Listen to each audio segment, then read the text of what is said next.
আদালতে প্রবেশ করার সময় যে পুলিশের সামনে ওনারে লাথি দিয়েছিল, পুলিশকে বললাম, ভাই আপনি দেখলেন না কুষ্টিয়া লোকের লাথি দিল আর আপনি দেখলেন? বলছে করবো কি, যে লোকটা লাথি দিয়ে বেরিয়ে গেল ওরে ধরতে পারলেন না? ধরবো কি করে, ওরে তো আমি ব্যবস্থা করে দিয়েছি, মার।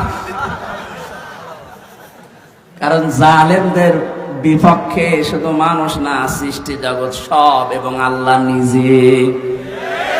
অনেকে মনে করে যে জালেমরা এত কিছু করে, কিছুই তো হয় না। আলা তাহসাবান্নাল্লাহা গাফিলান আম্মা ইয়ামালুজ জালিমুন।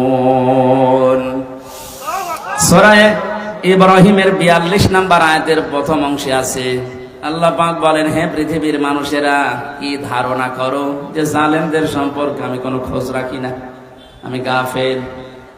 না, ওদেরকে আমি ছাড় দিয়েছি।